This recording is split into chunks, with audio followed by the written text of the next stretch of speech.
પણ આપણને અંગ્રેજીમાં ભણી અને ડિગ્રી મેળવીએ તો જ આપણે ભણેલા ગણેલા કહેવાઈએ. બાકી આવડા બધા વેદ ને ધોતિયા પહેરીને બોલે એને તો બાપજી 51 પાઉન્ડ દક્ષિણા લઈ જાઓ અને આશીર્વાદ આપી દો, એને આપણે કાંઈ ન ગણીએ. ન્યા આપણા પતનની શરૂઆત થઈ. અને આ પાછા બાપડાઓ વેચાણા બ્રાહ્મણો તે આવ નકામા નિર્માલ્ય થઈ ગયા. ત્રિકાલ સંધ્યા કરતો હોય, ગાયત્રી જપતો હોય, કોઈના બાપની હાડી બહાર ન રાખે. ચાણક્ય જેવો બ્રાહ્મણ હોવો જોઈએ, જે સત્તાઓને ઉથલાવી શકે. જે બ્રાહ્મણને કાંઈ ન ગણે એની સત્તાને ઉથલાવી નાખે એવો ચાણક્ય જેવો તેજસ્વી એક પરશુરામ છે, એક ચાણક્ય છે. બ્રાહ્મણ કો ક્યાં સમજાય? અને બ્રાહ્મણ એટલે શિક્ષક, બ્રાહ્મણ એટલે સાયન્ટિસ્ટ, બ્રાહ્મણ એટલે કવિ, બ્રાહ્મણ એટલે ઋષિ.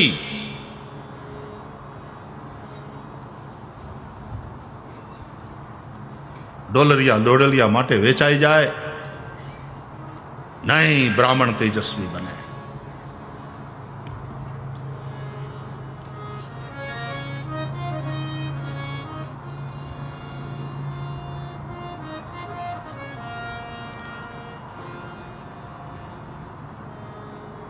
બ્રાહ્મણ ગરીબ હોય, અને જૂની કથાઓમાં આવે એક નગરના વિશે કોઈ એક ગરીબ બ્રાહ્મણ રહેતો હતો,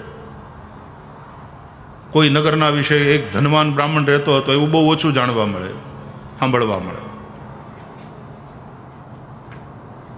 બ્રાહ્મણ ગરીબ નથી, ને બ્રાહ્મણ ગરીબ હોય તો એ એની સ્વીકારેલી બાબત છે, કારણ કે એણે જ્ઞાનને વધારે મહત્વ આપ્યું છે, ધનને નહીં. એ સ્વીકારેલી બાબત છે. અને તેથી એની ગરીબી હોય, એ ઝૂંપડીમાં રહેતો હોય તો એની ઝૂંપડી જગારા મારતી હોય. એની ગરીબીમાં તેજસ્વીતા હોય, એની સામે મેલ ઝાંખા લાગે એવી એ ઋષિની ઝૂંપડી જગારા મારતી હોય. એટલા માટે મોટા મોટા રાજાઓ રથ બહાર રાખી, શસ્ત્રો બધા બહાર મૂકી, પગમાંથી મોજડીઓ કાઢી અને ઉઘાડા પગે એ ઋષિની ઝૂંપડીમાં, એ ઋષિની કુટીરમાં પ્રવેશ કરતા હતા. આ પાવર.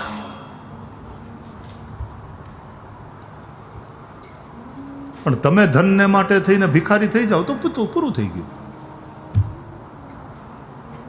તો તેજસ્વીતા નહીં રહે.